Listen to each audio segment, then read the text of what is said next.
Kay Soto pinagtulungan pa ng tatlong defender pero kay Soto malaki nga rin at malapit na sa ring kaya naman tatlong mga defenders walang nagawa sa opensa ni kay Soto. Magbabakbakan ang team ng Yokohama Bicor ngayong araw laban sa team ng Sun and Neo Phoenix, team na kinabibilangan ni Kai laban sa team na kinabibilangan naman ni Terdy Ravenna. Talagang nag-insayo ng mabuti ang team ng Yokohama bago ang game day dahil na rin sa malakas na team ang kanilang makakalaban, number 1 sa Naka District. Home court ng Yokohama sa dalawang magkasunod na laro nilalaban sa team ng Sun and Neo Phoenix at narito ang isang recap plays natin sa kung ano ang nagawa ni Kai laban sa team ng Sun and noong huli nilang nakalaban ang team na ito. Jump lang eksena kay Soto ang panalo, unang opensa para sa team ng Yokohama. Sumunod na play natin kay Soto para sa rebound play, opensa ng Yokohama kay Soto assist sa kanyang kasama, pasok ang tira at kaya nga rin ni Kai na makapagbigay ng isang assist para ang kanyang kakampi naman ang makagawa ng puntos. Dito naman kay Soto sa low post, maganda ang pwesto malapit sa ring, binigay sa kanya ang bola, konting ikot lang nito, lamang na versus import sa angatan, kanyang tira pumasok, plus 2 points para sa team ng Yokohama. Maganda ang sumunod na play, pick and roll ang eksena kay Soto nakalapit sa basket, Kawamura naman maganda ang pasa, alley-oop play ang kanilang nagawa, yun nga lang referee pumito, merong late call na tinawag. Opensa naman ng Sun and dito Yokohama nasa depensa kay Soto versus import, pressure defense ni Kai sa 3-point area kanyang ipinakita, tira ng import, nagmintis, bola nakuha ng Yokohama. Yokohama na sa opensa, nagmimintis ang kanilang mga tira pero buti na lang nakukuha nila ang offensive rebound. Kay Soto na nasa loob ng paint, nakuha ang bola, mintis ang unang attempt pero kanya naman itong natip in papasok sa ring.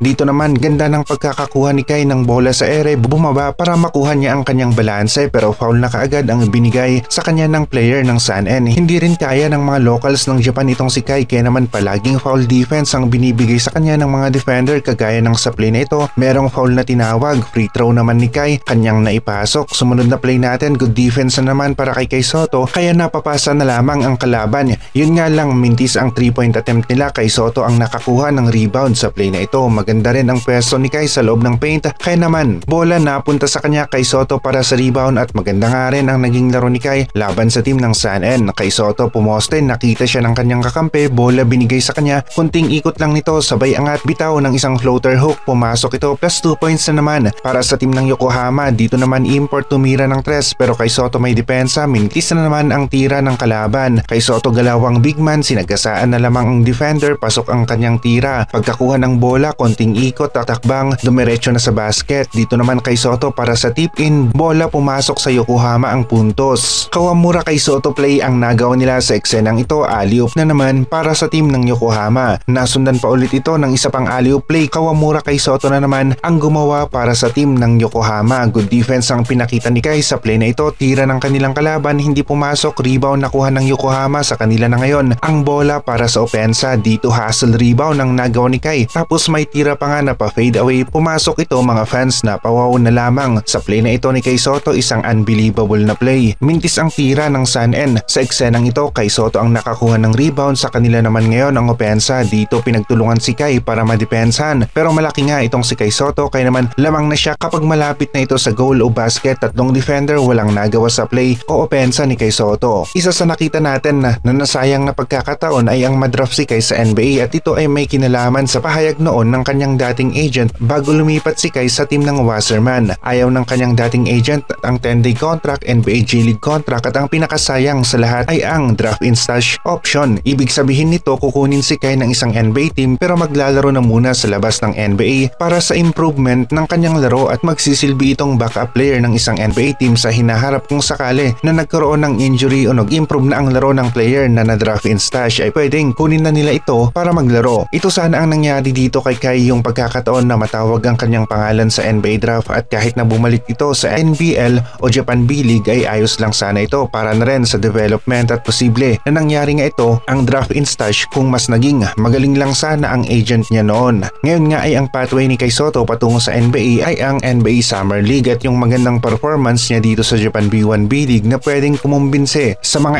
NBA teams na handa na si Kai sa next level. Maganda kung magkakaroon si Kai ng sunod-sunod na double-double na stats sa mga huling laro niya dito sa Japan B1 B-League dahil na rin sa isa sa magiging basehan ng mga scouts ang performance niya dito sa Japan B1 B-League na pwedeng magbigay kaagad sa kanya ng advantage para makasungkit ng NBA contract. Bukas na bukas pa rin naman ang pintuan ng NBA para kay Kai Soto at may mga NBA teams na interesado pa rin sa kanya at gusto siyang subukan sa NBA Summer League. May chance na naman si Kai ngayong 2024 na makakuha ng NBA contract at sana nga ay maging smooth lahat ang kanilang transactions o usapan sa mga NBA teams. At mabigyan nga rin si Kai ng sapat na playing time at pagkakataon sa NBA Summer League. Maglalaro ito sa kada laro, hindi kagaya ng nangyari sa kanya sa Orlando Magic. Hindi siya nakapaglaro noong una at naging DNP. Si Kai did not participate dahil sa desisyon ng coach. Masusubukan na nga ulit itong si Kai at magkakaalaman na rin kung makakaya ba niya ulit na magkaroon ng double-double na stats o performance laban sa number 1 team ng Naka District. Maganda rin ang naging laro ni Kai Sotto sa kanilang game kontra sa team ng Shinshu Brave Warriors at nasa kanya ang magandang momentum. Double-double ang kanyang nagawa sa larong ito at posible nga na magtuloy-tuloy ito hanggang sa matapos ang kanilang Japan B1 B-League regular season. NBA Summer League at Olympic qualifiers ang susunod para kay Kai Sotto at mula dito ay malalaman natin kung makakakuha ba siya ng NBA contract at kung magiging qualified nga rin ang Gilas sa Olympics. Magiging crucial ang NBA Summer League para kay Kai Sotto dahil na rin sa pwedeng mapaunlad pa niya ang kanyang karera sa basketball kapag nakapasok siya sa NBA. Maglalaro nga rin si Kai para sa Gilas team sa Olympic qualifiers at posible na magawa ng Gilas na umabot nga sa Olympics kapag naipanalo nila ang kanilang mga laro dito.